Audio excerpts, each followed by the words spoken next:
great. That would be fantastic. And this is Jenna from the wonderful Beechwood College. Beechwood College.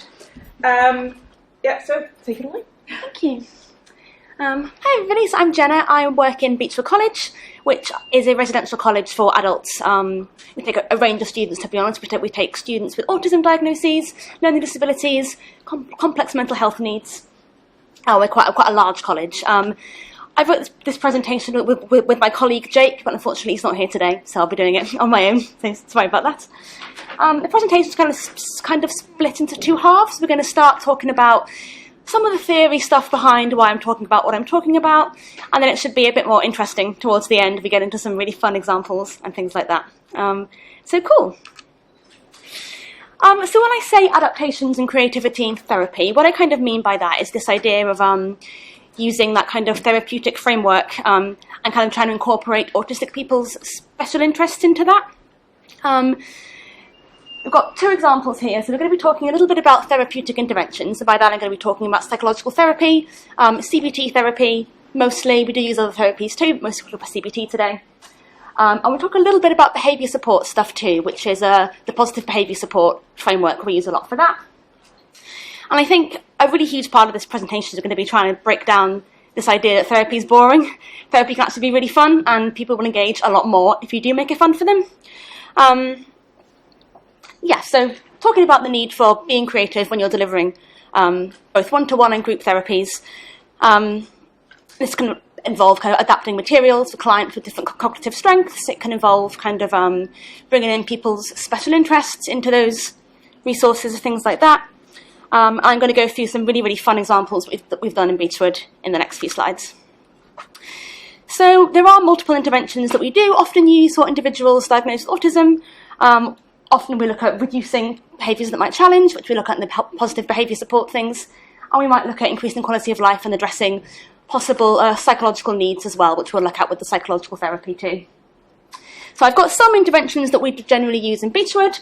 I'm going to be talking mostly about the first two, as I mentioned earlier, but we do have quite a wide team of speech and language therapists, occupational therapists, that are more involved in the communication side of things and the kind of sensory needs side of things too.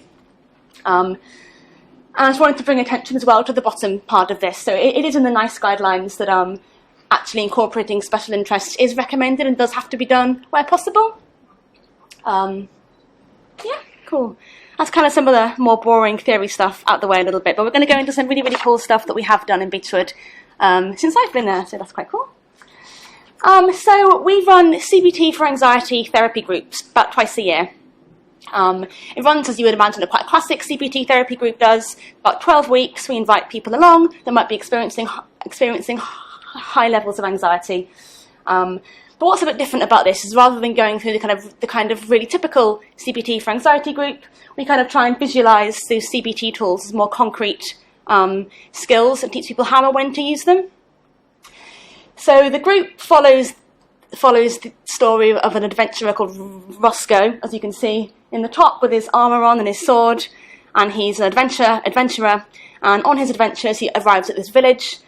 This village is plagued by the anxiety monster, and everybody is terrified of the anxiety monster. He appears differently to everybody, and he's really scary. You don't know when he's going to appear, and it's really, really scary. So Roscoe enlists the help of the people in the group to kind of help him defeat this anxiety monster.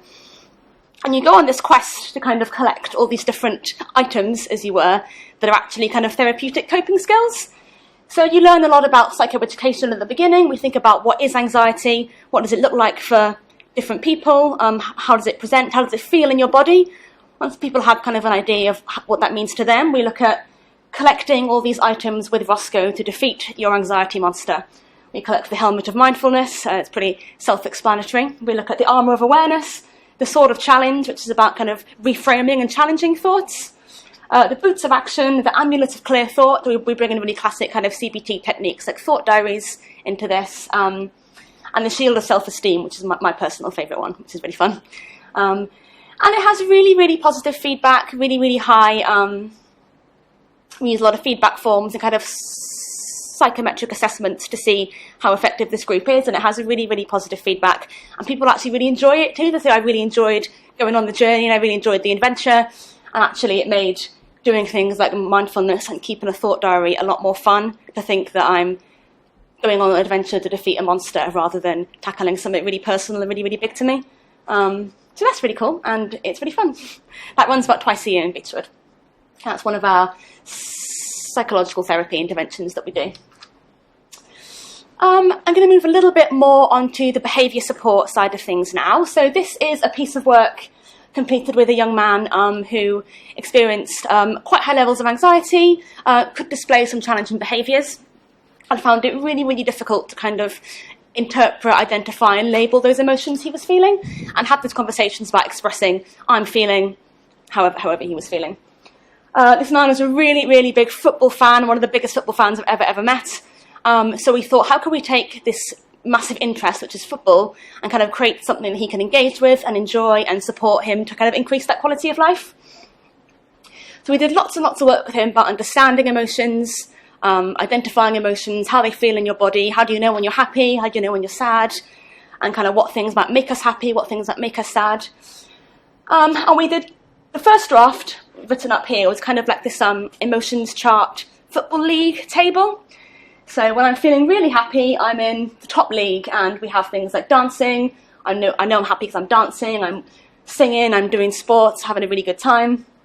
And it goes all the way down, and when I'm feeling really, really sad, I'm in League 2. And you've got some examples here. I might be crying, I might be eating less, I might be sleeping less, how I could recognise that. And then over time, we worked with him to develop what we've got on the left here. So, what football league are you in? I'm in the Premier League, I'm feeling really, really happy. I can talk to people, I can go for walks, I can laugh, I can listen to music. I'm in the FA Cup. Oh, was that me pressing something? Sorry, I'll just click the mouse. Click the mouse. Sorry. Sorry. That's all right. It just, I think if you... Oh, what have I done? Press the button. Oh, where is the remote? Yeah, press the button on the bottom of the TV. Oh, here. Oh, yeah.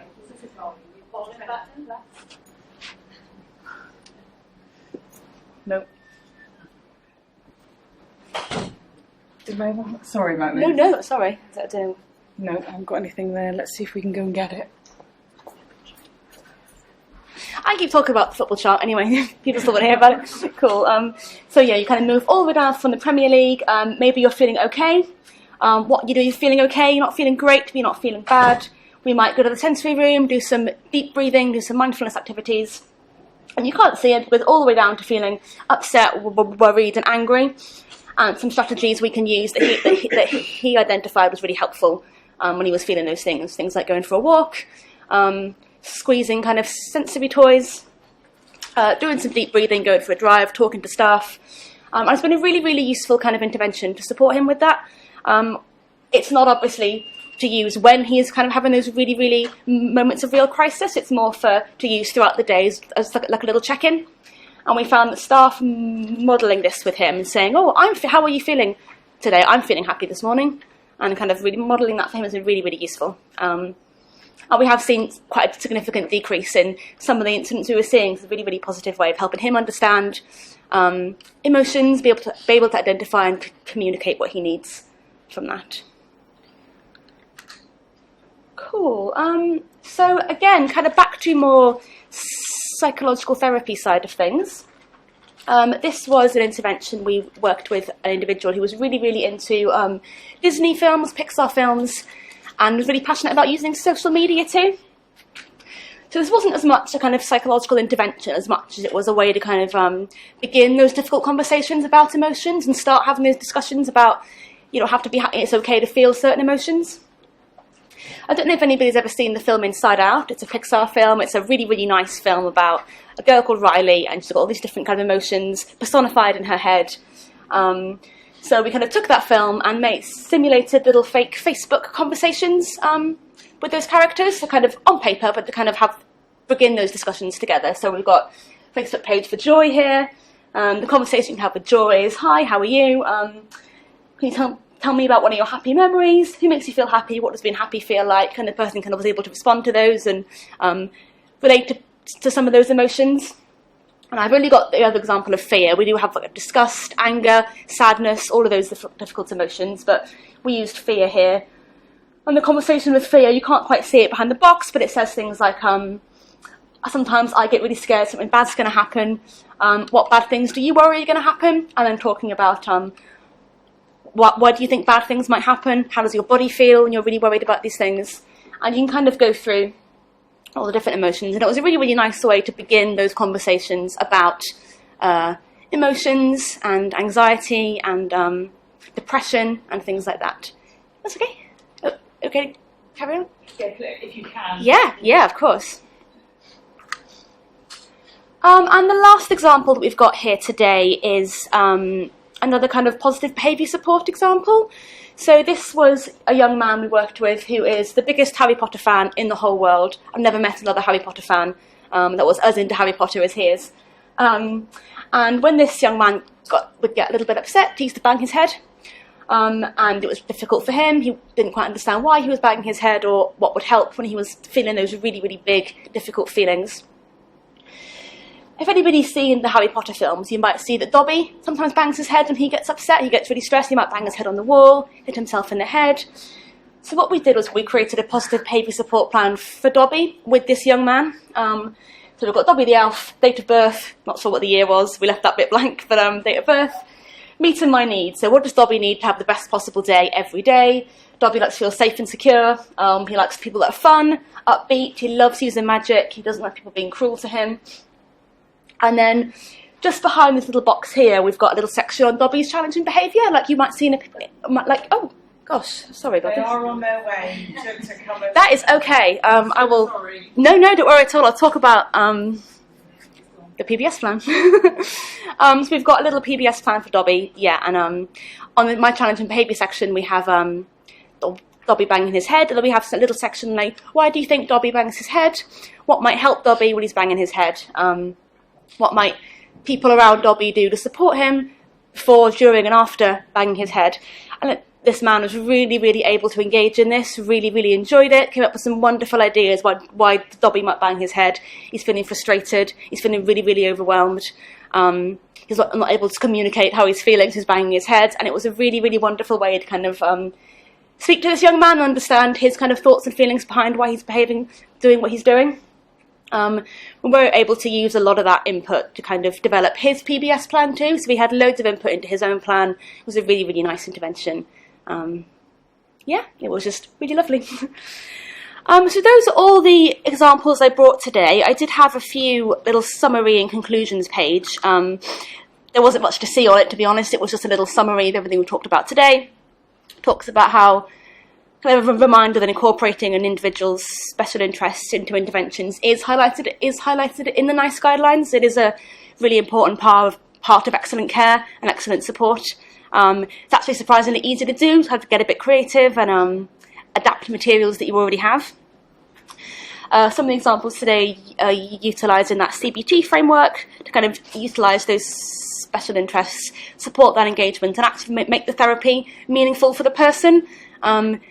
If you sit there and somebody's talking at you about stuff you just don't care about and you aren't interested in, nobody's going to want to engage with that. When you make it fun and bring things like Harry Potter and football in that people are really, really interested in, people will engage. They might feel more comfortable engaging, and it might feel more meaningful to them. And then just a couple of examples we've already talked about, discussing developing therapeutic tools to support with psychoeducation and behaviour support stuff. And that was kind of the presentation. But the last slide, you haven't missed too much on it, so don't worry too much.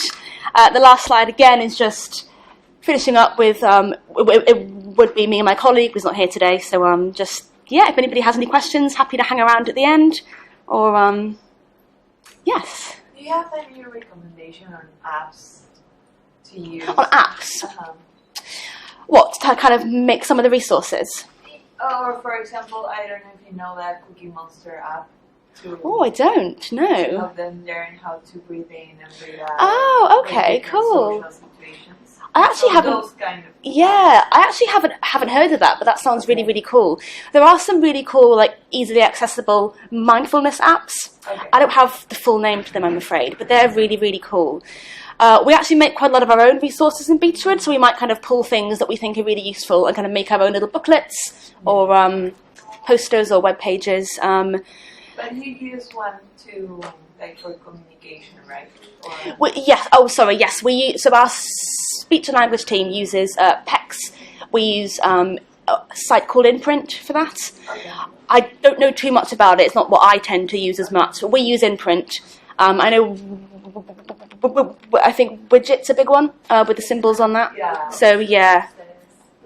Okay. So stuff like that tends to be what we use to aid with communication. Stuff like that. Okay. Thank you. It's okay.